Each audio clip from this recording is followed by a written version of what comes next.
Salut les traders, j'espère que vous allez bien. On a la Chine qui vient de mettre des tarifs sur les États-Unis. Donc la guerre, je vous dis, des taxes douanières commence. Bienvenue dans cette nouvelle ère. Ça va être, à mon avis, très baissier. Étant donné qu'il n'y aura plus aucune stabilité entre les pays, ça va être compliqué. Je ne vais pas vous mentir. Donc on va regarder un petit peu ce que le marché nous fait. Après, comme vous savez, je suis plutôt baissier sur le marché parce que je pense qu'on doit aller chercher un petit peu plus bas avant de vouloir repartir et on va analyser tout ça. J'espère que cette vidéo vous plaira. On ira faire un tour aussi sur les liquidités de ZRO. Vous verrez, on a un cas pratique très intéressant avec CryptoBullet. Donc ça va être cool. Et je vous souhaite à tous un bon visionnage. On est parti. Crypto, million. Crypto, million. Crypto, million. Donc on va commencer directement ici avec la Chine qui réagit à la guerre commerciale déployée par Donald Trump et ils augmentent les droits de douane, donc les taxes de 34% sur les produits américains à partir du 10 avril. Donc je vous dis ça va être tendu, je pense que les gens ne se rendent pas compte tout ce qu'on... alors en tout cas les Américains, je pense tout ce qu'ils importent de la Chine.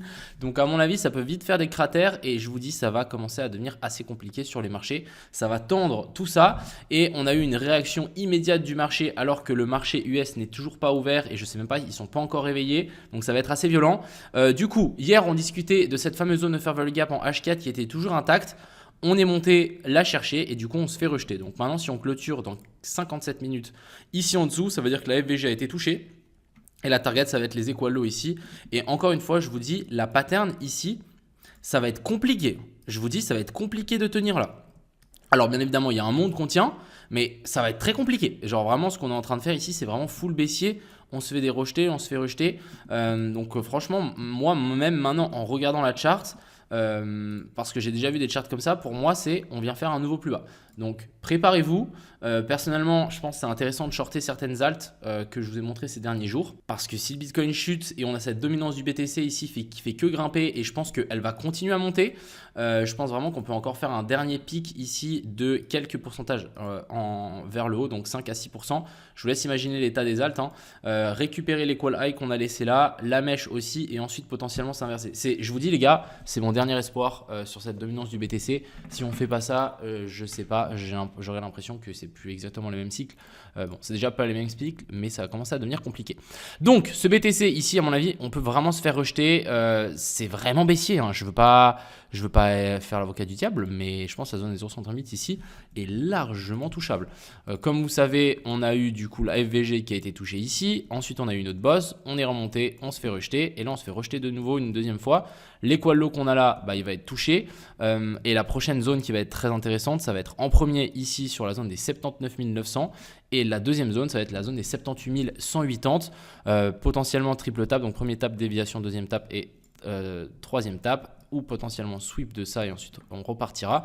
Donc les gens qui vont tirer un Fibo comme ça, je vous dis, ça va être compliqué pour vous. Genre vraiment, on verra.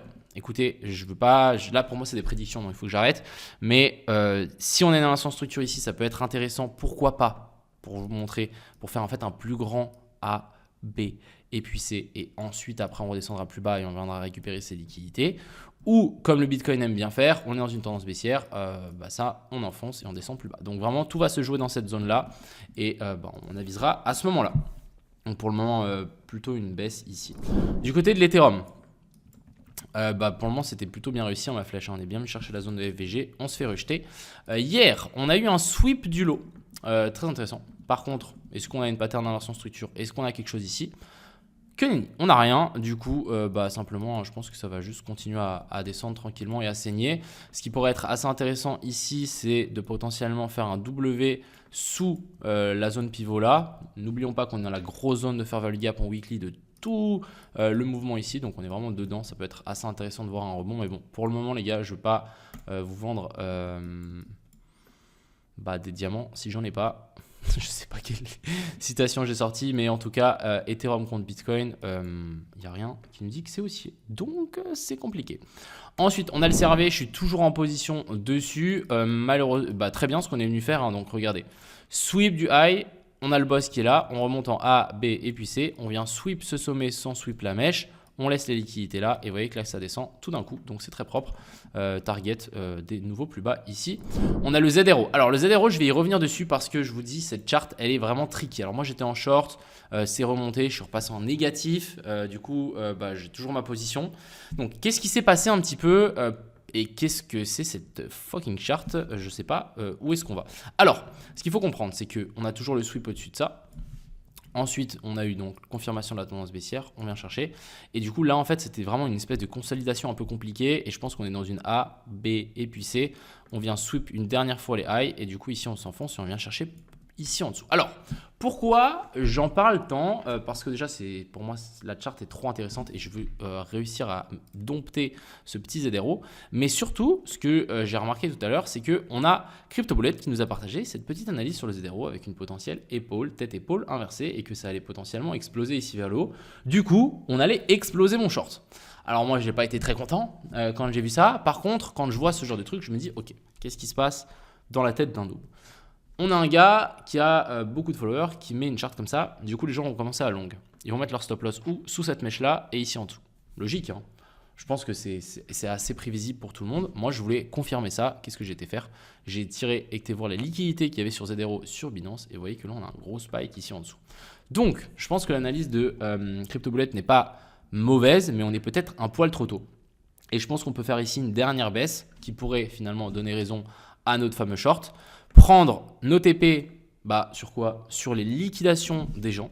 Donc au moment où les gens se font liquider, nous on TP. Et ensuite après on pourra potentiellement trouver un long ici pour aller chercher plus haut. Donc voilà un petit peu ce que je voulais vous montrer. Des fois les gars, je vous dis, ne vous fiez pas forcément à cette charte. Et ça peut vraiment peut-être vous aider pour vous dire, ok, qu'est-ce que le débutant va faire? Je vais pas faire ça. Voilà, je pense que c'est hyper intéressant de réfléchir un petit peu comme ça. Parce que regardez, moi là j'étais à plus 5000, mais on a tout retracé vers le haut. Donc un petit peu une erreur de ma part. J'aurais clairement dû prendre des TP une fois qu'on était ici dessus. Ensuite, je veux aller parler sur du AAV. Vous savez, comme le AAV, j'en ai parlé ces derniers temps. Et je veux surtout voir ce qu'il est venu nous faire.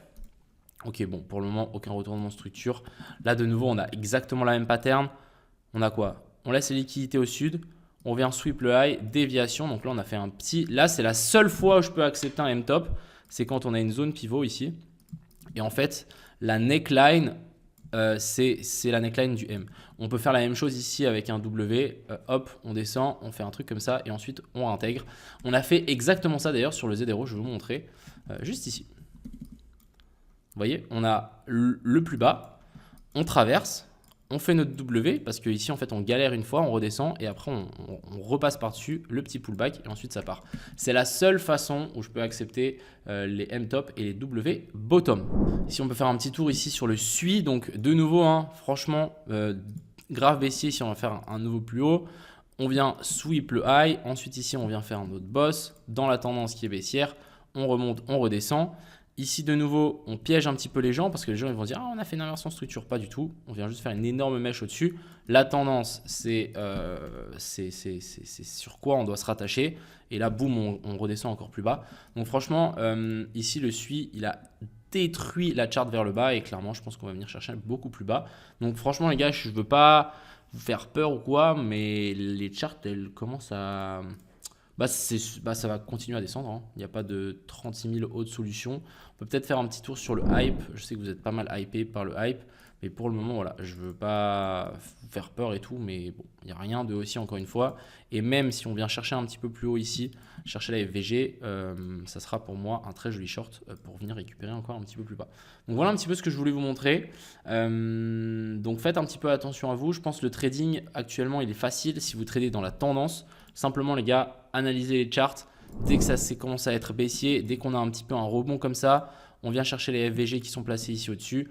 On réintègre et là je vous dis, c'est tout droit. Là, c'est vraiment tout droit. Donc, on verra un petit peu ce que ça donne. Mais personnellement, j'ai holdé pas mal de mes shorts. Et puis, je pense qu'on va chercher un petit peu plus bas. Je vous souhaite à tous un excellent week-end. C'était mon analyse. Je ne sais pas s'il y aura une vidéo demain.